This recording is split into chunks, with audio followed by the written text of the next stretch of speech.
Shama-lama-lama-lama-lama, shama-lama-lama-lama-lama-lama, and then shama-lama-lama-lama-lama, shama-lama-lama.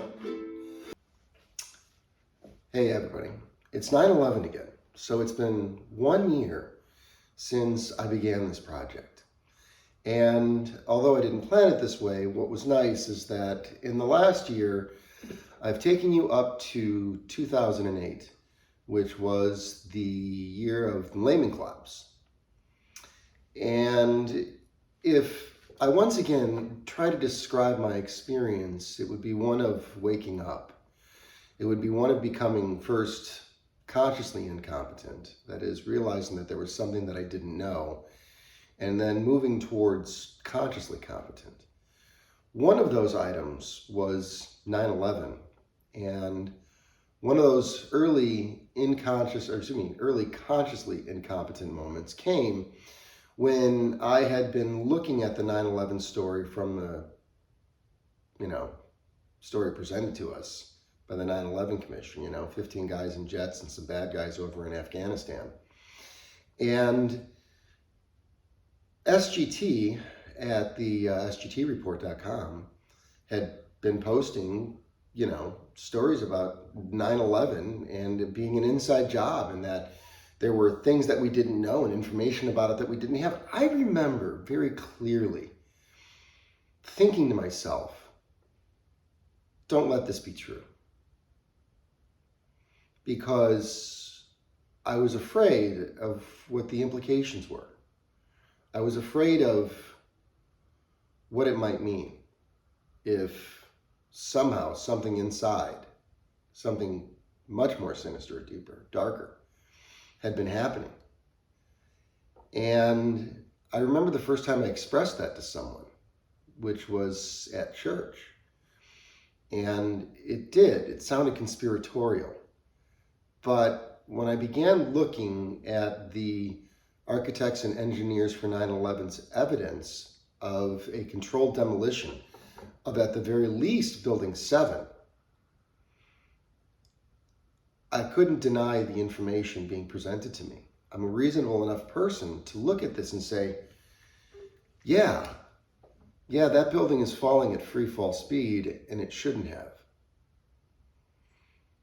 For a long time, I was of the mind then that forces had pulled down Building 1 and 2 as well, and that there was something malicious and dangerous and hidden in those two buildings coming down as well.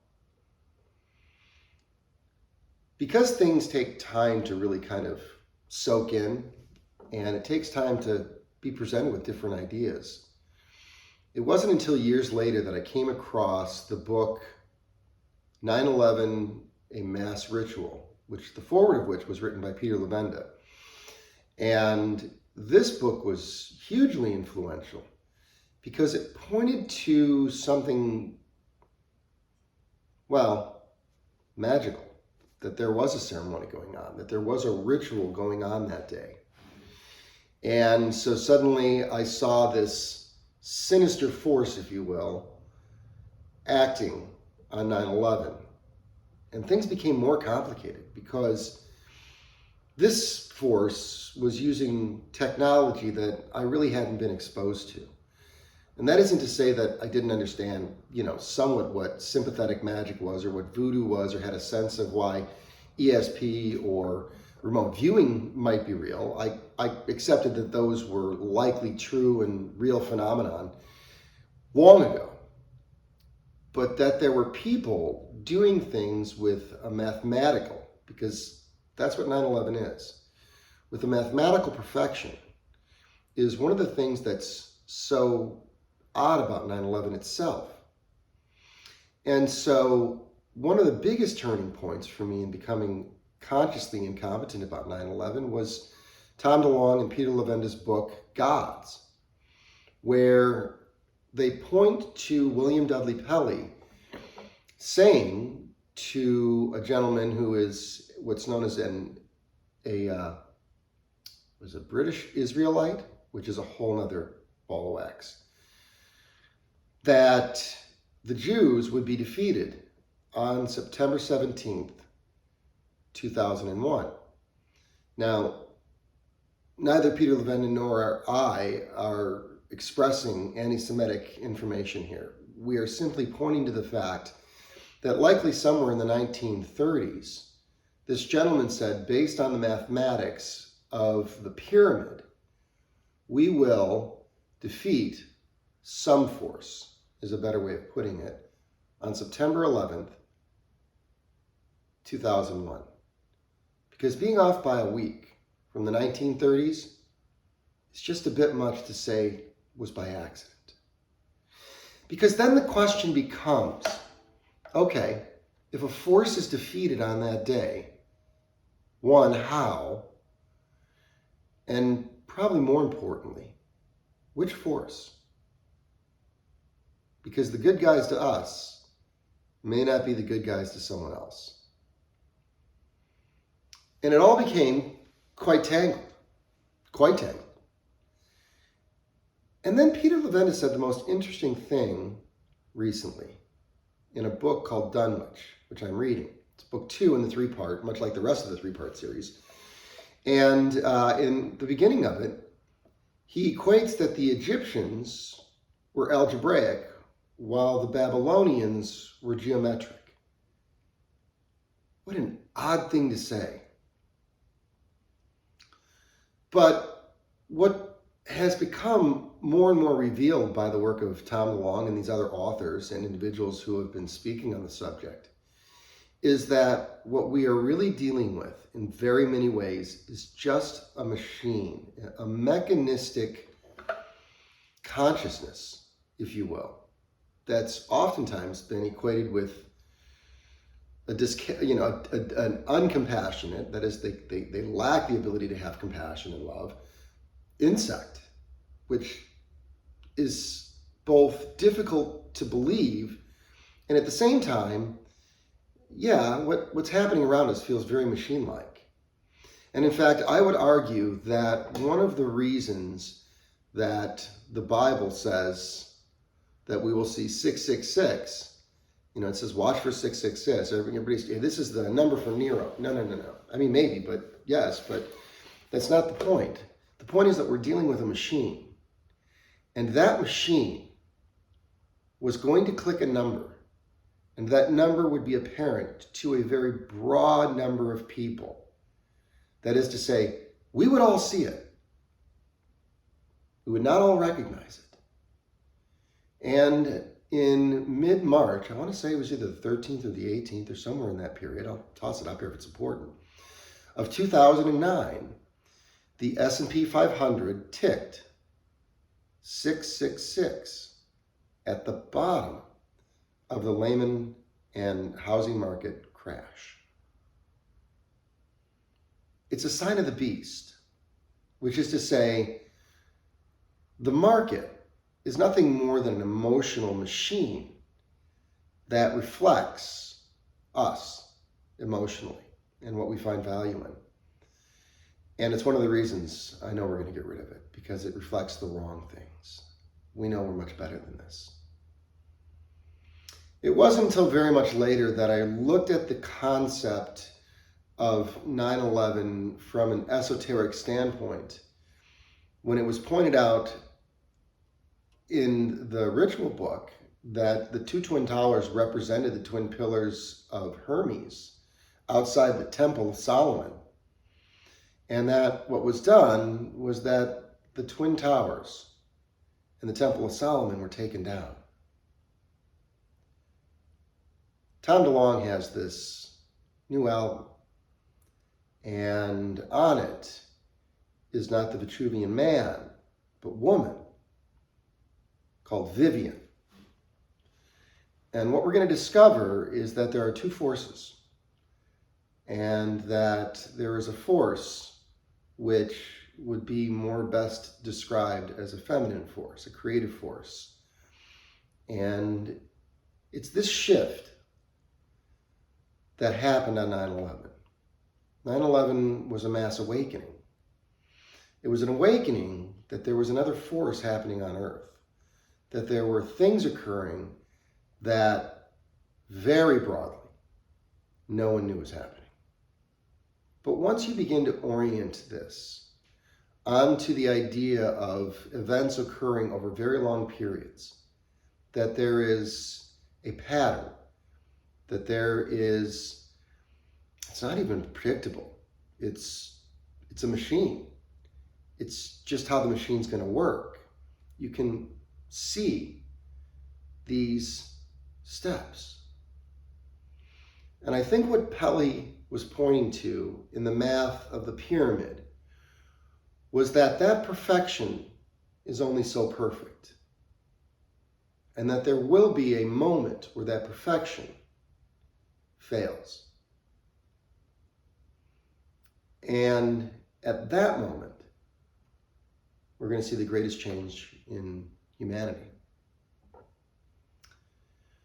I did record a video for this week that I wanted to play, and it's kind of a wandering piece that I put together while I was at Shangri-La last weekend.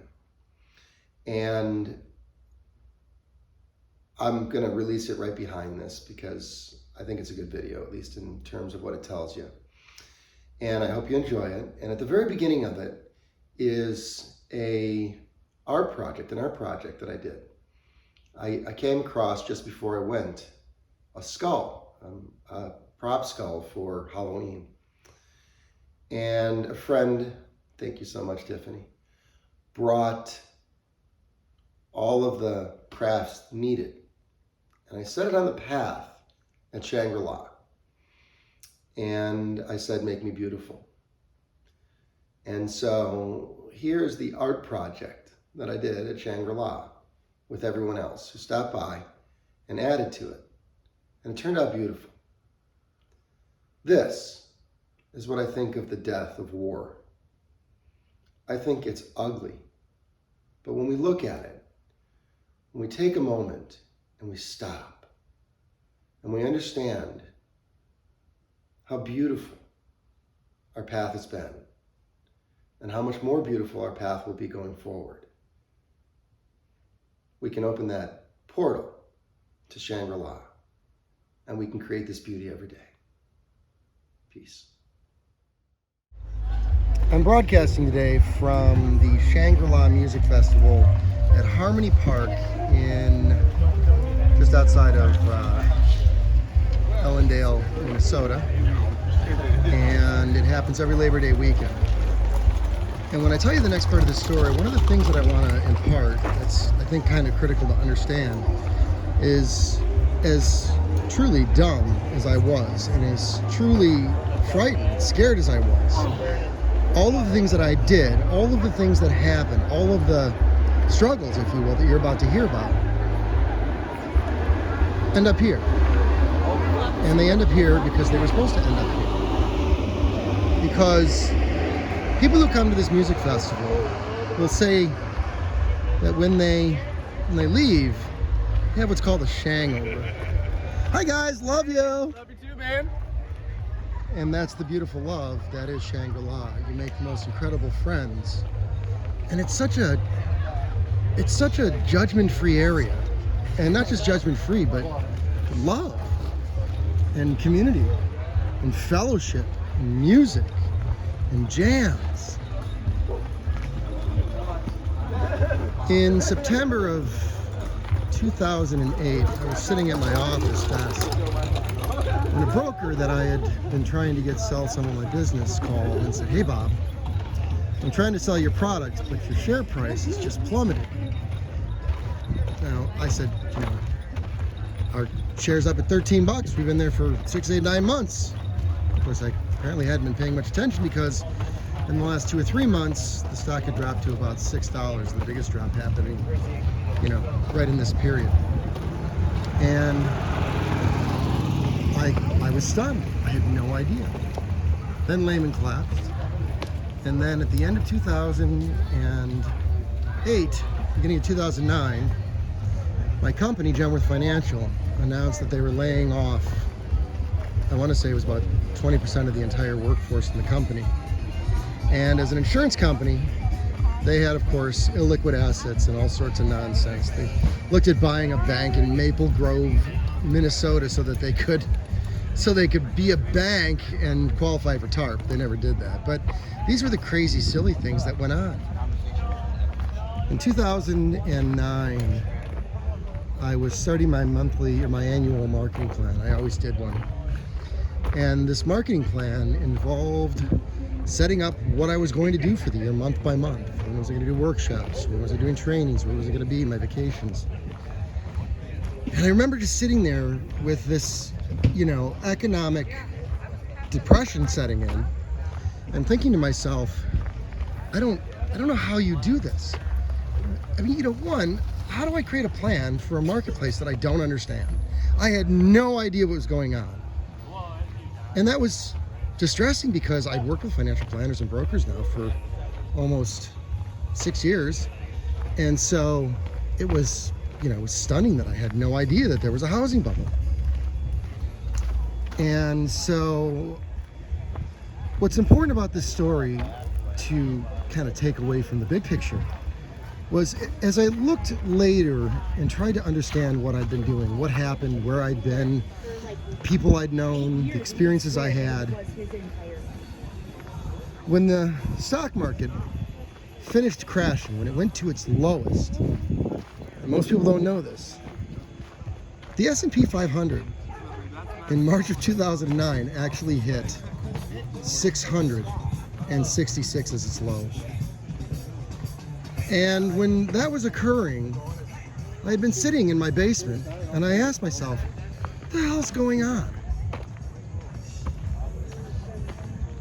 And what was going on was a very destructive force. And it scared the daylights out of me. It did. And I acted out of fear. And if you want to know what my biggest lesson is, it's that we shouldn't act out of fear when we're presented with these challenges. If we keep our head and we think about what's going on, and we take our time, and most importantly, we care about the outcome of the people around us, we can begin to recognize the signs of how we become a healthy community, a healthy society, and how we become a healed people. And as hard as that may be to believe, being in settings like this is incredibly therapeutic. And being around people like this is incredibly therapeutic. And I'm grateful for that. But I would have never gotten here had I not had the experiences that I had. When I looked back and I realized the S&P 500 had hit 666, I realized there's much more going on to these experiences. That there are things occurring that have nothing to do with you or I, that are just mechanistic in nature. And that was what was shown in the 666. We are surrounded by a formula for life we do not understand. We are surrounded by triggers and keys and the people who use them, and not to our benefit. These people here know how to love. They know how to be close. They know how to be intimate. Shangri-La is a lot of things for a lot of people. It's a weekend to get together and develop community. It's a weekend to listen to amazing music and create art. It's an amazing music for us to, snuggle and hug and hear about each other's lives and where we're going. We begin from a very low point in 2009. And we're going to go really, really high from there. But to get there, we have to take the time to look at the story and understand why. I don't claim that I know why. I just know that it's happening. I just know that it's coming. It's like seeing a long path ahead of you and knowing that the giant walls on each side prevent you from going in any other direction but the one that you're supposed to go in. And we're all headed in that direction. And I hope that this makes sense, that you guys have the best of days. And I love you. Peace.